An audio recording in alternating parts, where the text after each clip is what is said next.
Are the Falcons going to draft a safety, or will they punt and run it back with Richie Grant? You are Locked On Falcons, your daily Atlanta Falcons podcast. Part of the Locked On Podcast Network, your team every day.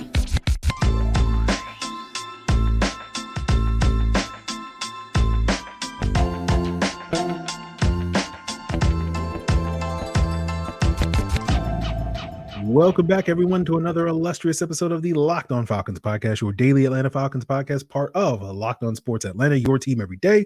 And if you don't know me, I'm your very humble host, Aaron Freeman, a.k.a. Mr. Drew, a.k.a. Sirius Black, a.k.a. the Jolly Green Giant, a.k.a. Mr. a.k.a. And, of course, been covering the Falcons for too many years, formerly at falcfans.com, RIP. But I appreciate each and every one of you that has gone on this too long of a journey with me, especially those of you that tune into this illustrious podcast as your first listen each and every day. Of course, to become an everydayer like those fine folks, make sure you subscribe or follow for free on YouTube or wherever you listen to podcasts. So today's episode, we'll answer a couple of listener questions. We'll talk about maybe drafting a linebacker and potentially moving Kaden Elliss out to the edge. We'll talk about the chances of Laiatu Latu falling to round 2, but the bulk of our conversation today will be about the Falcons' safety position. And everybody knows that the Falcons have major needs at edge and corner, but safety is kind of quietly that third spot where, like, I think we can do it better. I think we can do better in the starting spot, and arguably is their third biggest need in terms of wanting to get that upgrade. But I'm not as convinced that the Falcons think that way. And part of that stems from a conversation I had earlier this week, or a lot of conversations I've had earlier this week, one of which was with Max Chadwick, who covers college football for PFF. And he talked about how next year's safety class is potentially stacked in comparison to this year's safety class, which along with linebacker and running back are considered, kind of the weakest position groups, at least at the top of the draft. And, some of this stems from the fact that we went into this offseason thinking, it's slam dunk that the Falcons are going to sign a safety in free agency to upgrade that spot opposite Jesse Bates, given how stacked this free agent class was, given there was a number of guys that had connections to this coaching staff that were hitting free agency, and the Falcons didn't sign a single one of them. And especially given that several of those guys that we thought the Falcons would be interested in, like Jordan Fuller and Taylor Rapp, signed for real cheap. They signed for like $3 million. That's how much we're paying Adi Ogundeji, right? That's a contributing factor to why I've been kind of disappointed with the Falcons offseason. Like, why are we not doing this? But more on that later. But it reminds me of a conversation I had with a Locked On Falcons insider. Link in the description below if you want to join at joinsubtext.com/LockedOnFalcons, so you can have these conversations with me. But someone asked me earlier this offseason, like, what did I thought about the possibility of the Falcons drafting a center to replace Drew Dahlman? And I was like, since Dahlman's in a rookie or in a contract year on his rookie contract, the final year of his contract, it makes the most sense to me to just see what he can do this year. And if he plays well, you give him a second contract. If he doesn't, then he hits free agency and you move on. Right. And part of me is starting to wonder, are the Falcons having a similar conversation with Richie Grant? Are they going to run it back with Richie Grant for one more year? Are they going to have him and DeMarco Hellams, who gave them solid play as a starter, as a replacement for Richie Grant down the stretch? Are they going to have a competition at those two spots? Right. And so, like, that could lead to the Falcons kind of ignoring safety. Now, I would be a little shocked, not completely shocked, but a little shocked that they completely punted at the position. I still think even if they're not in the market for a starter, they'd probably still want to maybe use one of their day 3 picks on a depth guy that can bring in some insurance and maybe develop in the future. But it's not completely out of the realm of possibilities that they don't take a single safety in this draft class and they just roll with, Grant, Hellams, Bates, and Micah Abernathy, right? I have to give the disclaimer, I haven't really watched this year's safety crop. And so I'm basing a lot of what I'm going to say for the rest of this episode on what other people have said about the safety group. But, it does seem like if the Falcons are in the market for a starting safety, that they're going to have to use one of their early picks on that guy because of how thin this draft class is. And we'll break that down a little bit later in the episode. But, with 3 day 2 picks, 1 pick in the second round, 2 in the third, right? It feels like you're almost certainly, if you want a starter, right, you want a guy that can come in and push Grant and Hellams for a starting spot right away, you're going to have to use one of those picks on a safety because the crop is probably going to start to thin out once we get to the 4th round and later. But when you factor in that, there are more pressing needs at corner and edge, the need at safety, right? You're still looking to bolster your depth for long-term starters, maybe at wide receiver and quarterback, right? Offensive tackle, D tackle, or other positions that we've talked about as like, again, you want to maybe get a depth piece that has upside to be a starter, right? Because we've talked about, you want to start preparing for life after Grady Jarrett and Jake Matthews, even if we're not, even if we're going to get 2 more years out of both of those guys, you don't want to be caught with your pants down like the Falcons were when they had to move off of Matt Ryan and Julio Jones, right? So you want to start planning for that future now. But you start doing the math, like those are 7 positions where the Falcons need quote unquote starting caliber players, right? Now, some of those players you might not need to start until 2026 or something like that. But, if you want that caliber of player, typically you have to draft that guy in the first 4 rounds because the chances of you finding that type of player after that, drop precipitously. And so, with 5 picks in the first 4 rounds and 7 potential spots, the math isn't mathing, so to speak. And that's part of the reason why earlier this week, I talking with Josh Kendall and Tori McElhaney, who covered the Falcons, asking about, is there pressure for the Falcons to maybe tailor their draft strategy more towards need than it is, just drafting the best player available. And obviously they expressed that they think, BPA is still definitely the priority at this point in time. But, I know the trade down enthusiasts right now are yelling at their phone being like, Aaron, this is exactly why we need to trade back, right? And I don't think those people are necessarily wrong. I know every year there's always a vocal minority of Falcon fans that are always pushing for the Falcons to trade back, right? And I think most years I just kind of go like, yeah, sure, whatever. But this year I think is probably the year where it makes the most sense, right? It just kind of lines up how this draft is stacked, where the Falcons' need are, how many holes they have, etc. Right? And we'll talk more about this later. But looking at the consensus draft board that I've started to put together this week, 9 out of the 10 of the top 10 players, at least based off of consensus, are offensive prospects. The one defensive player is Dallas Turner, by the way, the edge rusher for Alabama. 12 of the top 16 are offensive players. And basically, if you're picking in the first half of the first round, basically the consensus is, hey, if you have a pressing need at quarterback, wide receiver, offensive tackle, this is a great draft. If you don't have a pressing need at those 3 positions, then it's not as great a draft picking in the first half of the first round. Now, obviously, as we just discussed, the Falcons could use upgrades at all 3 of those spots, but none of those are like pressing, right? Quarterback, offensive tackle, or more, again, future needs, right? You want to draft a guy that may be a starter in 2026, not necessarily a guy that needs to start in 2024, right? Because of Kirk Cousins, because of Jake Matthews, because of Caleb McGarry, right? Now, wide receiver, that technically is a starter because the third wide receiver with a lot of, with the Falcons likely to use 11 personnel, 3 wide receiver sets, 60, 70% of the time or more, that guy technically is a starter. But you can find a number 3 wide receiver on day 2, right? And it seems very clear that the Falcons perceive Drake London and Darnell Mooney to be 2 out of 3 starters. It's just a question of whether they perceive Rondale Moore to be that third guy. But that's why I kind of sit here and think some of these holes, these wants, these needs, whatever you want to call them, some of these spots are going to get ignored in the draft. They're going to be put on the back burner in the draft. And that's why talking with Tori, talking with Josh, they are of the opinion that we will see this team potentially active in May and June, as we've seen in previous off seasons when they didn't have a whole lot of money to spend. Trying to fill some of these holes that they don't necessarily address in the draft. And I think safety of these 7 positions that we're talking about probably is one of the positions now that I sit here today, as opposed to where I sat here a month ago, as one of those positions that's very likely to be put on the back burner because of the way this draft is set up, right? Now, maybe you wait until May and June and you can get a guy like an Eddie Jackson or John Johnson or a Micah Hyde or something on a 1-year stopgap if you are looking for someone to come in and push Richie Grant or take Richie Grant's job, I guess, for a year or whatever.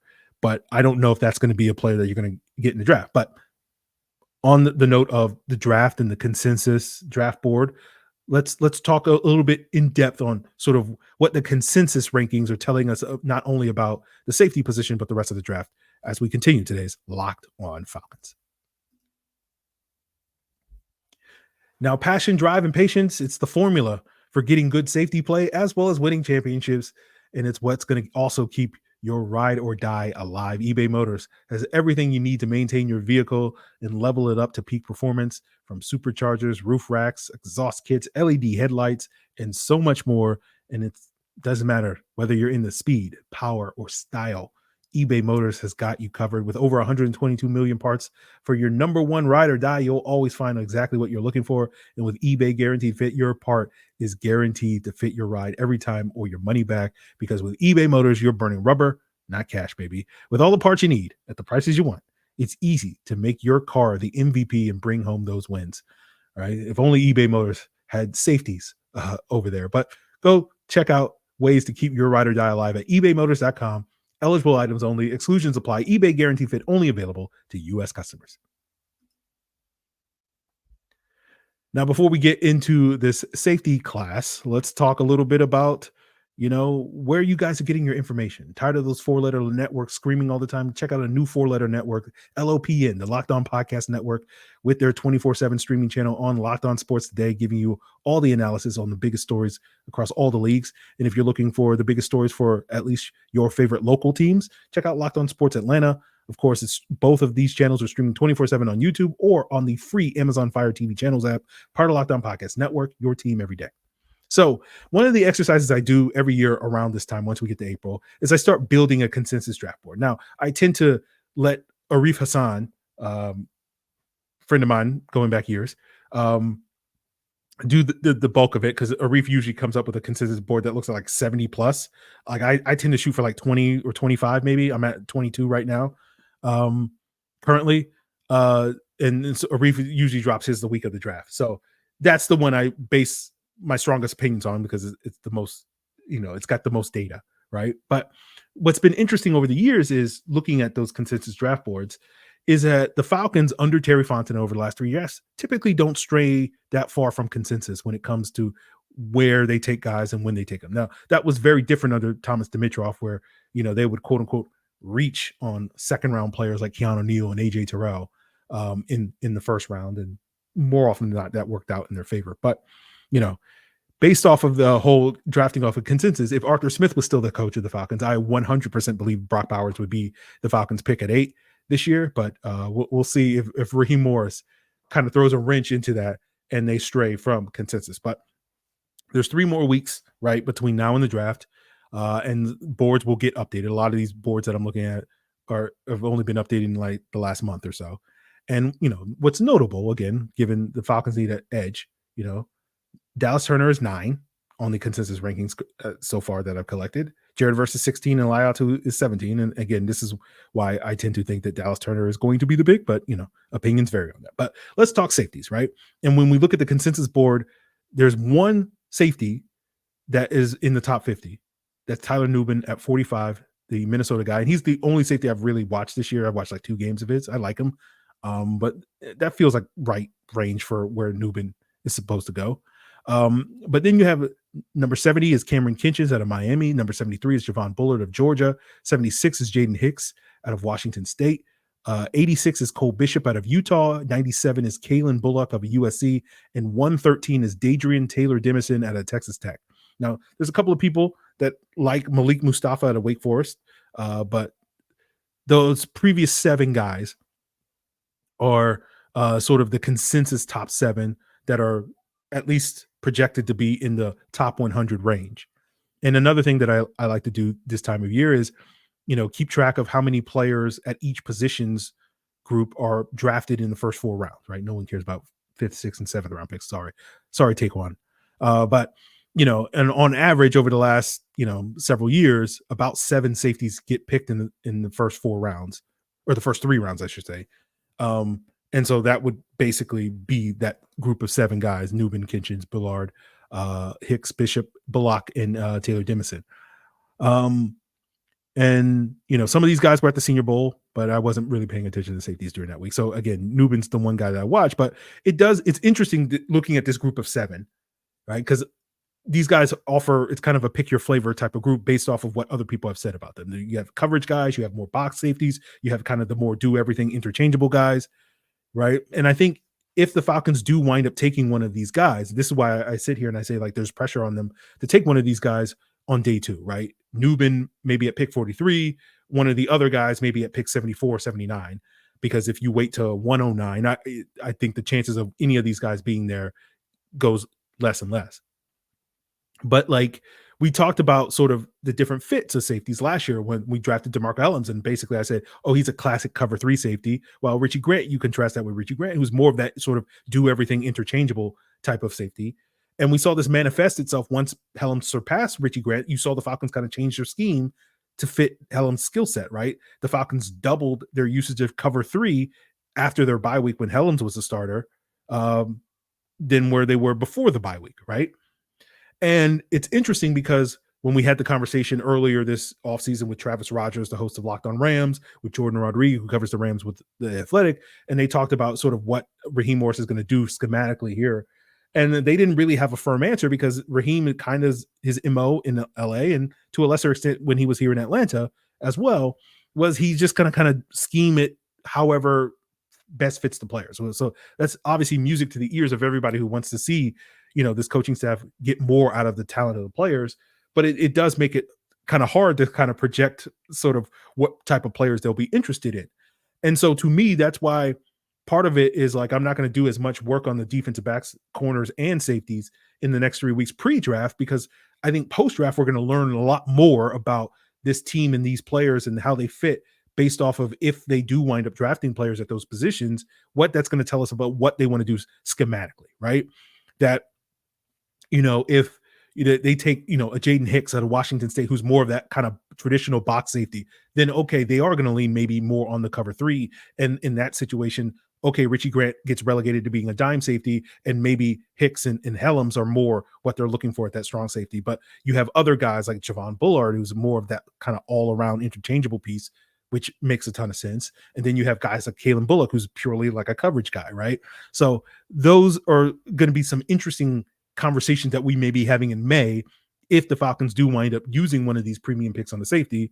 If not, then, that's when we're going to start talking about Eddie Jackson and John Johnson or being like, why do we believe that DeMarco Hellams and Richie Grant can, do the job or whatever. So those are maybe future conversations that we'll be having a month or two down the road. But, finishing off today's episode, I want to answer a couple of listener questions from the Discord to wrap up the show, including, a past player that was a second round pick that maybe Laiatu Latu, the edge rusher out of UCLA, compares to, that may prompt him to fall, as well as the potential for the Falcons to move Kaden Elliss to edge rusher to maybe help alleviate some of the needs at that position. And we'll do that to wrap up today's Locked on Falcons.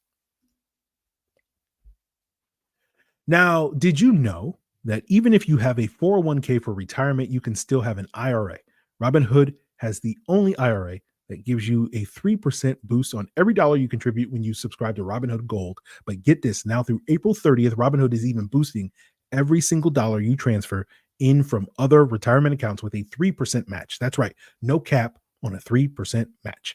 Robinhood Gold gets you the most for your retirement thanks to their IRA with a 3% match. This offer is good through April 30th. Get started at robinhood.com/boost. Subscription fees apply. And now for some legal info. Claim as of Q1 2024, validated by Radius Global Market Research. Investing involves risk, including loss. Limitations apply to IRAs and 401ks. 3% match requires Robinhood Gold for 1 year from the date of the first 3% match. Must keep Robinhood IRA for 5 years. The 3% matching on transfers is subject to specific terms and conditions. Robinhood IRA available to U.S. customers in good standing. Robinhood Financial LLC, member SIPC, is a registered broker-dealer. So let's wrap up with a question from our Discord. Link in the description below if you want to join and get your questions. You don't get quite the priority that the Locked on Falcons insiders get, but you get second priority on the list, right? So good place to go if you don't like film breakdowns and you don't like being able to hit me up at 10:30 at night asking me a random question about whatever your favorite Georgia prospect and what I think about that player, as some of you guys feel so compelled to do every day. But anyway, our question comes from Debo. He says, listening to the pod in the Latu description, referring to the episode we did Monday, sounds eerily similar to Epinesa when he came out. Is that the level of production you anticipate, and does that push him to round 2? No, I don't see Latu and Epinesa. I think Latu is firmly a round 1 player. I think he's going to be a productive NFL player. Despite my not being as high on Latu as maybe other people are, I still think he's going to be a good pro. Don't get me wrong. I just don't think I just don't think he has the potential to be as good as Verse and Turner. And he could turn out to be better than those guys, but like that's going to be about where they get drafted and their development and all that stuff and makeup and all that stuff that like I don't necessarily control, right? So that's where I'm at with Latu. But comparing him to Epinesa, Latu's more of that sort of finesse technical rusher. He has good bend. Epinesa was that power rusher, didn't really bend well. His best film at Iowa back in 2020 was when he would rush inside, when he would kick inside on passing downs and rush against guards and whatnot and use his length and power to his advantage. Like when I compare Epinesa to a player in this year's draft class, it's not Latu that I compare him. It's Darius Robinson, the Missouri defensive end. And that's part of the reason why I have a hard time buying Darius Robinson as a first round pick, as some people have been projecting him to be, but we'll see. To me, in a world where Latu hypothetically falls to round 2, it's not going to be because he has a limited profile like Epinesa did. It's going to be because NFL teams were scared off by his medical or injury history, right? Not because he lacked first round ability. So our last question comes from Dill Bond 00. He asks, Aaron, enjoy the show. Is that a question or declarative statement? No, he says, Aaron, enjoy the show. I have a question about our linebacker core. With Troy getting healthy, Nate and Kaden playing so well last season, could you see us trying to move one to edge, us having such a need for a pass rush? Could you see this happening? And if so, which one? So earlier this offseason, I would have been like, no, that's not going to happen. But like now, I've sat here and thought about it a little bit more, especially in the last week or two, because I think we did a mock draft Monday like 2 weeks ago, where we broke down a 4-round mock draft that had one of the Falcons' day 2 picks being Michigan linebacker Junior Colson. And at the time, I didn't really get it, but I've sat here and, I like to think about things, and it didn't make sense for the Falcons to prioritize that position. But having thought about it more, like there's a world where maybe the Falcons are not as high on Troy Anderson as I assume that they are, right? And they could want to draft a linebacker, plug that guy into Mike, where Kaden Elliss is. So to answer your question, if the Falcons are going to move any of their linebackers to edge, it's going to if it's anybody but Kaden Elliss, I would, you're going to see you're going to see a blood stain on this wall for me banging my head into the wall.